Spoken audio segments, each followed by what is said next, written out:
Oi, oi, Psi, vamos lá para a nossa última bateria de questões de psicodiagnóstico. Questão 11, questão de uma banca desconhecida aí, mas é a tendência, né?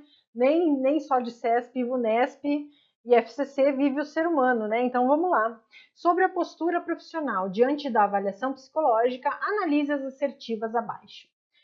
A psicóloga e o psicólogo não possuem a prerrogativa de decidir quais são os métodos, técnicas e instrumentos empregados na avaliação, dependendo assim das normativas vigentes do Conselho Federal. Gente, isso aqui não poderia estar mais errado, tá? A psicóloga e o psicólogo possuem sim a prerrogativa de decidir como é que eles querem fazer a sua avaliação psicológica.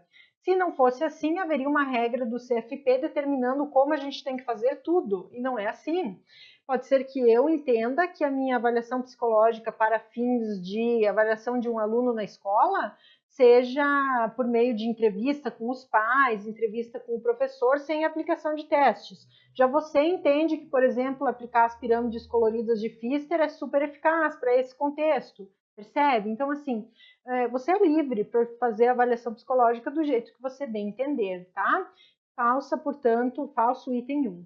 Item 2. A psicóloga e o psicólogo devem basear sua decisão obrigatoriamente em métodos ou técnicas e instrumentos psicológicos reconhecidos cientificamente para uso na prática profissional, podendo, a depender do contexto, recorrer a procedimentos e recursos auxiliares. E aí? A gente obrigatoriamente deve se basear em métodos e técnicas científicas ou a gente é livre para fazer o que a gente bem entender? Graças a Deus, nós somos sim obrigados a utilizar apenas instrumentos reconhecidos cientificamente, né?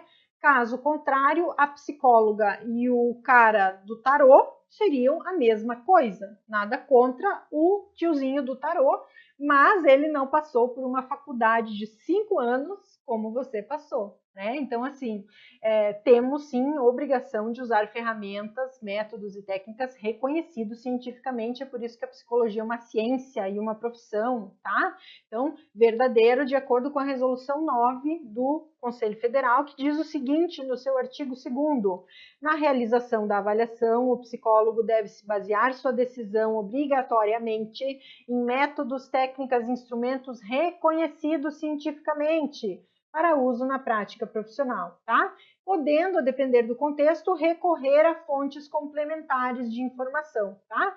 Então, essa aqui é aquela questão que explora aí fontes fundamentais e complementares de informação, né, que a gente já vai ver aqui no próximo item, a diferença entre elas, tá? Muito bem, vamos continuar então.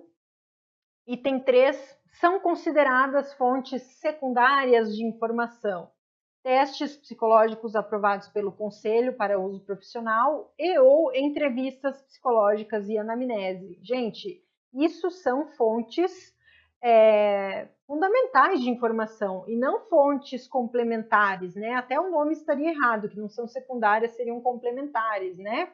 Fontes fundamentais são o seguinte, de acordo com a resolução 9, consideram-se fontes fundamentais testes psicológicos aprovados pelo Conselho Federal, entrevistas psicológicas e protocolos ou registros de observação de comportamentos obtidos aí a partir da prática do psicólogo, né?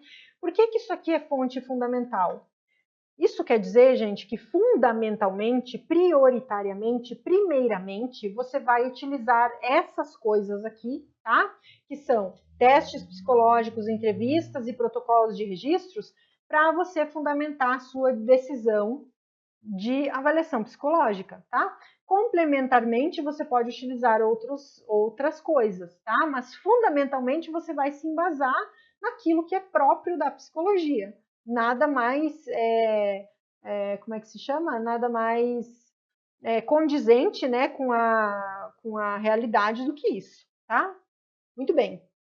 Tranquilo aqui, né? Então, não são fontes secundárias, não, são fontes fundamentais de informação, os testes psicológicos e as entrevistas psicológicas, tá? Essa parte aqui de fonte fundamental e fonte complementar da Resolução 9 de 2018 é super concursável, tá? Recomendo que você decore isso daqui porque cai muito em prova. tá? E, por fim, será considerada falta ética a utilização de testes com parecer desfavorável ou que constem na lista de testes não avaliados pelo SATEP-SI, salvo nos casos de pesquisa e na forma da legislação vigente e de ensino com objetivo formativo e histórico. Isso aqui é verdade, está lá no parágrafo 1º desse artigo 2º, tá? Diz o seguinte: será considerada exatamente o que disse a alternativa, tá? É falta ética se o psicólogo utilizar testes com parecer desfavorável, salvo nos casos de pesquisa ou então com objetivo formativo e histórico, ou seja, as universidades, de modo geral, são liberadas para utilizar os testes com parecer desfavorável, né?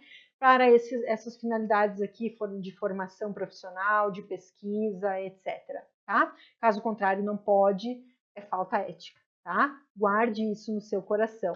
Portanto, nós temos que os itens 2 e 4 estão corretos, gabarito desta questão, letra D. Tranquilinho, né? Bons estudos, até a próxima aula.